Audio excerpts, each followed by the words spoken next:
अब देखिए अगला क्वेश्चन लिखा है, कह रहा है एक ठोस एक शंकु के आकार का है जो एक समान आधार त्रिज्या के अर्धगोले पर अध्यारोपित है। ठीक है, एक ठोस है जिसका आकार कैसा है, शंकु के आकार का है। ठोस कैसा है, शंकु के आकार का है और ये किसके ऊपर अध्यारोपित है, एक अर्धगोले के अर्धगोले पर ऐसे क्या है, अध्यारोपित है।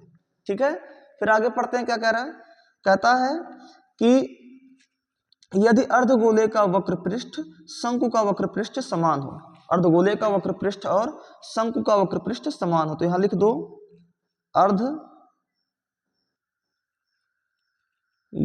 का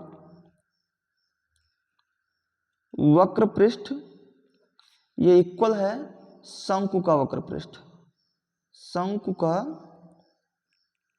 वक्र पृष्ठ। सबसे पहला काम तो आप मान लो, इसमें आप ये जानते हो यहां से यहां तक जो होता है ये होता है और ये ऐसे होता है, ये होता है आपकी तिर्यक ऊंचाई l, यहां से यहां तक क्या होती है, रेडियस r, और जो रेडियस आपके वृत्त की होगी, अर्धगोले की होगी, वही रेडियस आपके शंकु की भी होगी। क्लियर हो रहा है। तो अगर मैं अर्धगोले का वक्र पृष्ठ का फॉर्मूला लिखूं तो ये फॉर्मूला क्या होता है, 2πr² होता है, और शंकु का वक्र पृष्ठ क्या होता है, πrl होता है। ठीक है, तो अगर मैं यहां से देखूं तो इस तरफ भी पाई है और इस तरफ भी पाई है, पाई से पाई क्या हो गया, कैंसिल आउट हो गया। यहाँ r 2 बार है, एक बार से एक बार कैंसिल हो गया, तो यहाँ बचा 2 और यहाँ 2 बार r था तो एक बार r बचा और इक्वल टू क्या बचा, l, यानी l की वैल्यू कितनी आ गई, 2r आ गई। क्लियर हो रहा है। अब आपसे क्वेश्चन क्या पूछा है, आपसे फिर उसी को पढ़ते हैं। कह रहा है तो शंकु की त्रिज्या तथा ऊंचाई का अनुपात ज्ञात कीजिए। ठीक है, तो शंकु की त्रिज्या तो कितनी है, यहां लिख लेंगे शंकु की त्रिज्या, शंकु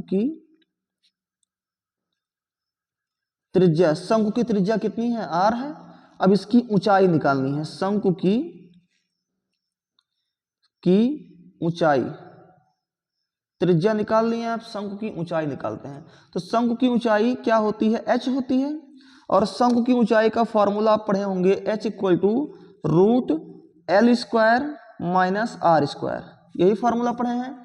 तो यहां से अगर मैं कहूं कि l की वैल्यू कितनी दी हुई है, तो आप कहोगे 2r दी हुई है, तो जहां l है वहां पर लिख दीजिए 2r और इसका क्या कर देंगे, स्क्वायर, और माइनस में क्या बचेगा, r²।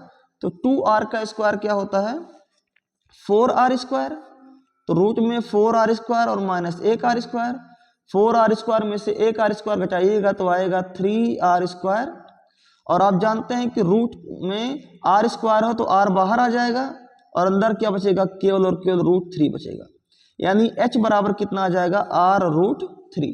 ठीक है, तो अब आपको शंकु की त्रिज्या और ऊंचाई में अनुपात निकालना है, तो यहां लिख दोगे त्रिज्या बटे ऊंचाई, अनुपात माने होता है भिन्न, तो त्रिज्या कितना है, होता है r है, अपॉन ऊंचाई कितना निकाल लिए हैं आप, r√3, r से r हो गया कैंसल, आया 1/√3, और इसी को आप लिख सकते हैं 1/√3, और यही इस प्रश्न का राइट आंसर होगा। ठीक है, तो आशा है ये नन्हा सा क्वेश्चन आपको समझ में आया होगा।